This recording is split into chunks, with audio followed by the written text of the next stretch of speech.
guys, welcome to Mama's Recipes. இன்னைக்கு நம்ம முருங்கைக்காய் கிரேவி தான் பார்க்க போகிறோம்.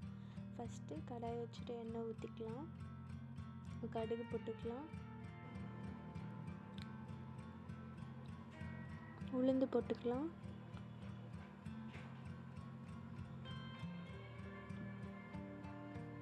சோம்பு போட்டுக்கலாம்.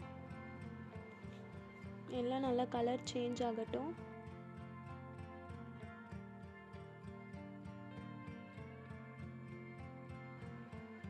தேங்காய், சோம்பு, சீரகம் போட்டு அரைச்சி எடுத்துக்கலாம். அப்புறம் நறுக்கி வச்சிருந்த வெங்காயம், பச்சை மிளகா, கருவேப்பிலை போட்டு வதக்கி விட்டுக்கலாம்.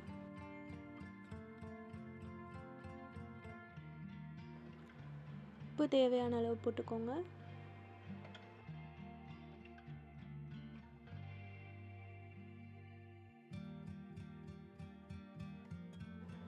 மஞ்சள் தூள் அரை ஸ்பூன் போட்டுக்கோங்க.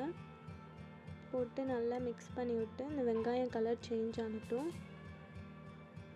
முருங்கைக்காய் போட்டுக்கலாம்.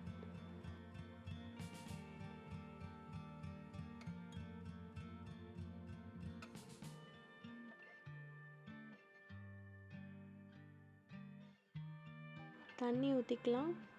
உங்களுக்கு ட்ரையாக வேணும்னா தண்ணி கம்மியாக ஊற்றிக்கோங்க. கிரேவி மாதிரி வேணும்னா தண்ணி கொஞ்சம் அதிகமாக ஊற்றிக்கோங்க.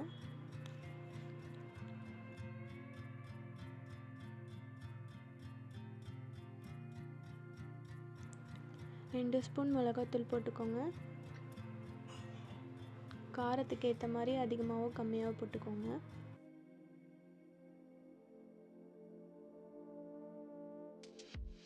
நல்லா மிக்ஸ் பண்ணிவிட்டு ஒரு 10 நிமிஷம் மூடி வச்சிடலாம்.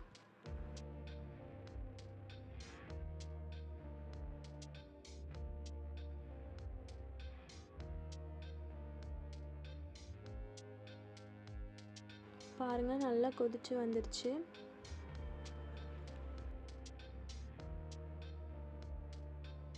மூணு பல் பூண்டு இடித்து போட்டுக்கோங்க. தோலோடவே போட்டுக்கோங்க. அப்புறம் நம்ம அரைச்சி வச்சிருந்த பேஸ்ட்டு சேர்த்துக்கலாம்.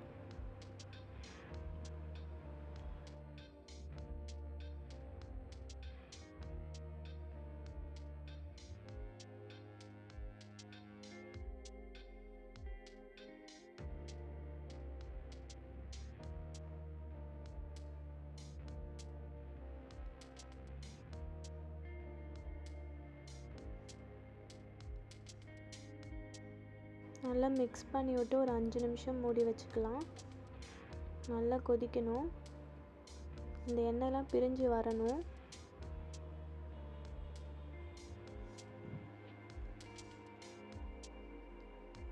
பாருங்கள், இதில் எண்ணெய்லாம் நல்லா பிரிஞ்சு தனியாக வந்துடுச்சு. இந்த டைமில் கொத்தமல்லியும் கருவேப்பிலையும் போட்டு நம்ம இறக்கிடலாம். இந்த சாப்பாடுக்கு இல்லை சப்பாத்திக்கு வச்சு சாப்பிடலாம். டேஸ்ட் அவ்வளோ நல்லாயிருக்கும். நீங்களும் உங்கள் வீட்டில் செஞ்சு பார்த்துட்டு எப்படி இருக்குன்னு சொல்லுங்கள். மறக்காமல் சப்ஸ்கிரைப் பண்ணிடுங்க.